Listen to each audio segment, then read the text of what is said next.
Somewhere over the Indian Ocean right now, a bomber, older than color television, is airborne and pointing toward the Persian Gulf. It was designed in 1948. Its first prototype flew in 1952. Its airframe has been in continuous military service for over 7 decades, and it makes no attempt whatsoever to hide from radar. The aircraft carries no stealth coating, no low observable geometry, and no electronic signature suppression system. And yet, every senior commander inside the Iranian Revolutionary Guard Corps has spent the past several weeks consulting classified threat assessments that place this aircraft at the center of their worst-case planning scenarios. This is the Boeing B-52 Stratofortress.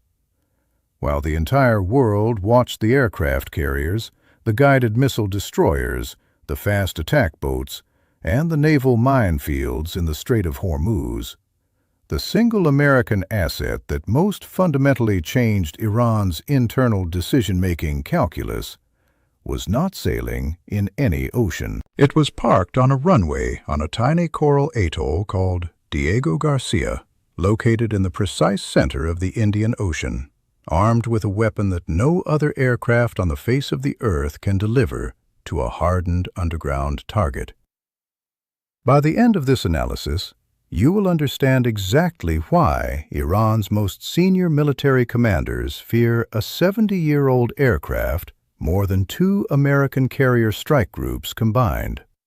Why the most consequential American military deployment of this entire crisis received almost no coverage from any major news outlet. And why the final answer to whether this confrontation ends in a negotiated agreement or in open war may rest entirely on what 6 bombers sitting on a remote island decide to do next. Let us begin with Diego Garcia, because the geography is the foundation of the entire argument. Diego Garcia is a horseshoe-shaped coral atoll in the British Indian Ocean territory. It sits approximately 3,900 kilometers from the geographic center of Iran. It has no civilian population, no tourism industry, and no regularly scheduled commercial air service. What Diego Garcia does possess is one of the most strategically positioned American military installations anywhere on the surface of the planet. The runway at Diego Garcia is long enough to launch and recover the heaviest aircraft in the United States Air Force inventory. Its fuel storage infrastructure is enormous in scale. Its weapons depots are hardened against conventional attack, and the support infrastructure on the island is sufficient to sustain a continuous, long-range bombing campaign against any target in the Middle East without requiring the United States to negotiate overflight rights, basing access, or political approval from Turkey, Qatar, Saudi Arabia, the United Arab Emirates, or any other regional power whose relationship with Washington might complicate or constrain the mission. When the United States Air Force quietly moved 6 B-52 Stratofortresses to Diego Garcia during the opening weeks of the Iran crisis, the official announcement was brief, technical, and deliberately understated.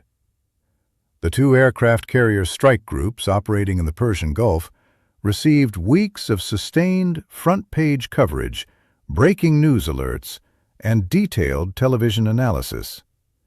The B-52 deployment received almost nothing outside the narrowest category of specialist defense publications. That silence was one of the most consequential failures of editorial judgment in the entire crisis. Here is exactly what the media failed to explain to the public. An aircraft carrier, for all the genuine power it projects, is fundamentally a platform for short-range tactical aircraft. The F/A-18 Super Hornet, the primary strike aircraft currently flying off American carriers in the Gulf, has a combat radius of approximately 700 kilometers when carrying a full weapons load. It can deliver precision-guided munitions, anti-ship missiles, and a comprehensive range of conventional weapons with extraordinary accuracy against a wide range of surface and near-surface targets. But there is one specific weapon the F/A-18 physically cannot carry. The GBU-57A/B massive ordnance penetrator weighs 13,608 kilograms fully loaded. It is 6 meters long. It contains more than 2,400 kilograms of high explosive packed inside a hardened steel penetrator casing specifically engineered to survive the mechanical shock of impacting reinforced concrete at terminal velocity before the weapon's fuse triggers detonation. According to publicly available American defense documents, the massive ordnance penetrator is capable of penetrating more than 60 meters of reinforced concrete before detonating. The only aircraft in the entire American military inventory capable of carrying this weapon operationally is the B-52 Stratofortress and the B-2 Spirit stealth bomber. No fighter aircraft, no carrier-based aircraft, and no other platform in the joint force can lift it off the ground and deliver it against a hardened underground target. The United States government spent more than $400 million across 2 decades developing this single weapon system. That investment was made for one specific reason, and that reason has a name. Fordow is an underground uranium enrichment facility buried beneath approximately 80 meters of solid granite in a mountain outside the city of Qom in central Iran. Iranian engineers began construction of Fordow in secret sometime around 2006.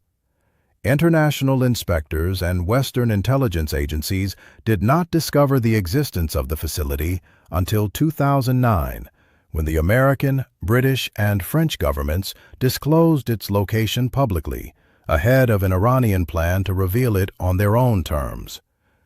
The depth was entirely intentional. Iranian engineers built Fordow at that specific depth because their weapons analysts had assessed that no bomb in any country's arsenal could penetrate far enough underground to destroy the enrichment centrifuges operating in the chambers below.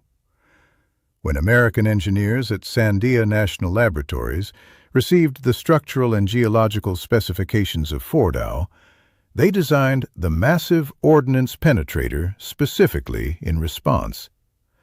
The weapon was built to defeat one specific facility.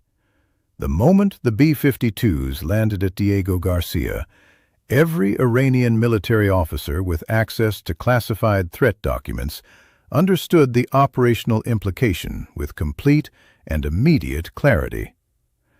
The weapon designed to destroy Fordow was now 3,900 kilometers from its target instead of 13,000 kilometers. It had crossed the threshold from theoretical possibility to operational reality. The arithmetic of this deployment deserves to be stated with precision. A single B-52 Stratofortress can carry up to 8 massive ordnance penetrators on its external weapons carriage.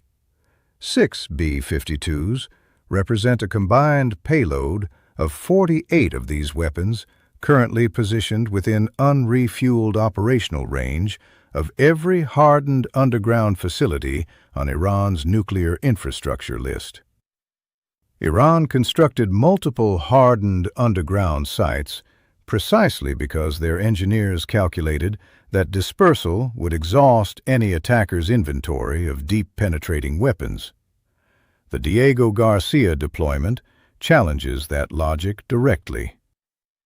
Iran's air defense network, while capable in specific threat environments, presents a different problem against this particular mission profile.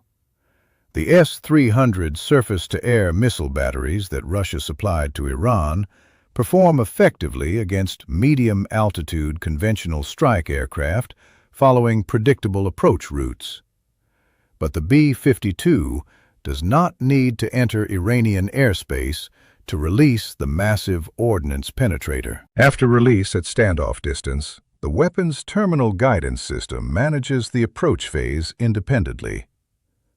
American electronic warfare aircraft operating ahead of the bomber formation would be actively degrading Iranian ground radar systems before the B-52s ever reached their designated weapons release coordinates. The faction inside the Revolutionary Guard that argues America will never actually use those aircraft is not basing that argument on military analysis. They are basing it on political history. The Obama administration negotiated the 2015 Joint Comprehensive Plan of Action rather than ordering strikes. The first Trump administration imposed maximum pressure sanctions but declined to launch military action even after Iran destroyed an American surveillance drone over the Strait of Hormuz in June of 2019. The hardline faction extrapolates from that record a conclusion that American presidents are systematically more afraid of regional escalation than Iran is afraid of the consequences. This is the argument the Revolutionary Guard used when they canceled the foreign minister's Strait reopening announcement within 6 hours on April 17th. It is the argument that has prevented the Iranian government from reaching any durable agreement through Pakistan's mediation channel. And it is the argument most likely to determine whether the B-52s on Diego Garcia eventually fly a combat mission or eventually return home without having released a single weapon. The concept that the hardline faction appears to be misreading is what military strategists call force in being. The bombers do not need to fly to change the decisions available to Iranian commanders. Every day they remain on that runway, the targeting coordinates are being refined, the electronic warfare integration is being rehearsed, and the logistics chain supporting sustained operations is being validated in real time. When Iranian military commanders sit down to recommend responses to American pressure, the existence of 6 aircraft on Diego Garcia physically constrains what they are able to recommend. Any escalation serious enough to trigger an American military response must now account for a retaliation that could arrive from the Indian Ocean within hours of a presidential decision. The B-52 Stratofortress is not functioning as a symbol in this crisis. It is functioning as a clock that only runs in one direction. Iran's economic mathematics add a second clock running on a parallel timeline. Multiple American analysts have confirmed that Iran has roughly 13 to 16 days of usable oil storage capacity remaining at current rates of production, with zero export capability. After that window closes, Iran will be forced to shut down producing oil fields, a process that causes physical damage to reservoir infrastructure and requires weeks or months to reverse. The diplomatic faction inside the Iranian government understands this deadline precisely. They attempted to act on it when the foreign minister announced the Strait reopening on the morning of April 17th. The Revolutionary Guard canceled that announcement before the American stock markets had finished reacting to the news. The internal Iranian argument between those two factions is now running against two simultaneous clocks, one measuring economic collapse and one sitting on a runway 3,900 kilometers from Fordow. The final question this analysis cannot answer is how the Iranian government will respond when both clocks reach zero at the same time. The hardline faction has consistently bet that American political will is finite and negotiable.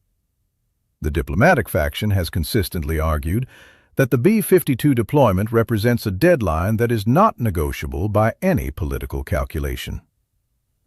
The history of this crisis has belonged to the hardliners. Every announced agreement has been reversed. Every negotiating session has produced nothing that the Revolutionary Guard was willing to honor. But the history of this crisis has also been shaped by an American strategic posture that has not yet reached its own endpoint.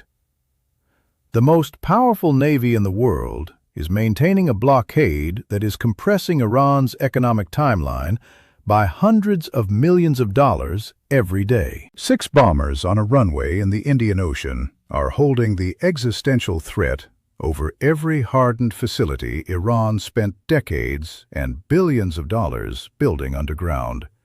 And the Iranian government, which cannot issue a consistent strategic statement from one morning to the next afternoon, is trying to navigate both of those realities simultaneously, while its own factions fight each other for control of the outcome. The world is watching the Strait of Hormuz. That is where the ships are. That is where the cameras are. That is where the daily headlines come from. But the place that actually determines how this ends is not a strait.